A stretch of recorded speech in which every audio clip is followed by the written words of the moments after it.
निर्वाचन पूर्व राज्य सरकार बड़ घोषणा बढ़िला ऊर्ध्व शिक्षकों दरमा। राज्यर उच्च प्राथमिक मध्य इंग्राजी विद्यालय गुड़िकर नियोजित ऊर्ध्व शिक्षक एवं सरकारी पूर्ण अनुदान और नूतन अनुदान प्राप्त उच्च विद्यालय कार्यरत ऊर्ध्व संबल शिक्षक मानक मासिक पारिश्रमिक को राज्य सरकार 7,400 टंकार 15,000 टंका वृद्धि करिसेंती। पूर्वरु सेमानंकु मासिक 7,400 टंका पारिश्रमिक बाबद दिया जाउथिला।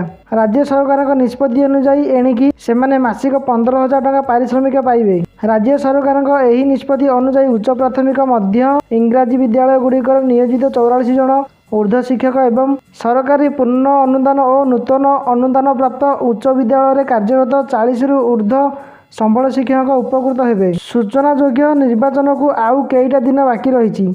यह पूर्व राज्य सरकार प्रति वर्ग को निज सपक्ष टाणिबा पाखापाखि गोटे मास एमती घोषणा जारी रही। से आशाकर्मी हूँ कि पाचिका अबा गण शिक्षक सभी दरमा वृद्धि घोषणा कर सारी सरकार। नवीन ओडिशा मैजिक कार्ड आज आरंभ हो छात्र छात्री नाम पंजीकरण। आसंता अगस्ट 15 तारिख में छात्र छात्री को यही मैजिक कार्ड प्रदान करेंगे मुख्यमंत्री नवीन पट्टनायक। युक्त 3 और पीजी समस्त छात्र छात्री को नवीन मैजिक कार्ड प्रदान कर कार्ड जरिया युव शक्ति समस्त स्वप्न साकार करने सहायक जोगाई दिज्व। यह छात्र छात्री को वाईफाई बही किणा मोबाइल रिचार्ज और बस ट्रेन विमान यात्रा रिहाती सह कैरियर काउंसलिंग और नियुक्ति सहायक हेबे। कार्ड को सिल्वर गोल्ड प्लाटिनम कार्ड को उन्नति करने सुजोग रही।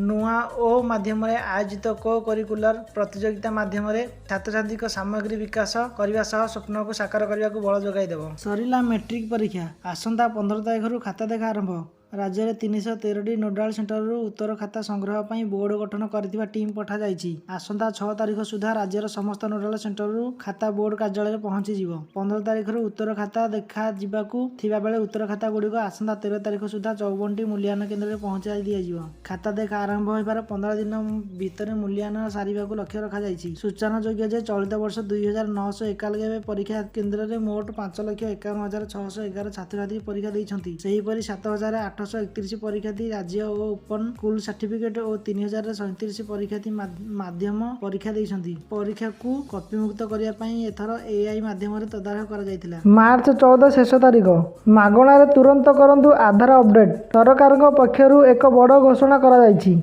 जे मानक आधार कार्ड रे त्रुटि रही सेगुड़िक तुरंत अपडेट कर नियंतु। मार्च 14 तारिख होउछि एहार शेष तारिख। एही समय मध्य अपडेट करागले ताहा बिना शुल्क रे होई पारिबो।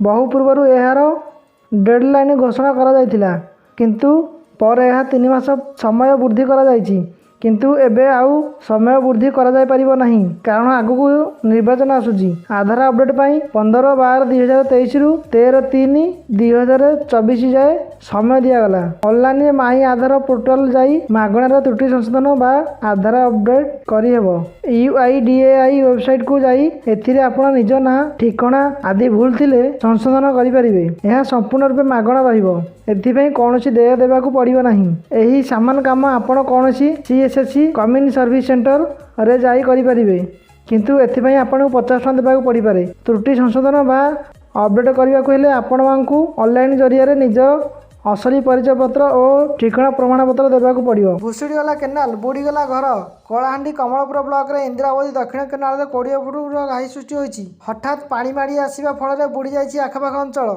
आज भोर रे हठात केनाल रे घाई सृष्टि होइतिला। चाहू चाहू केही किछि बुझिबा पूर्व पूरा अंचल रे पानी माड़ी आसीतिला। परिस्थिति एमिति होइतिला कि लोके घर थिबा बेले किछि सेकेंड मध्य पानी बेकजा चली आसीतिला।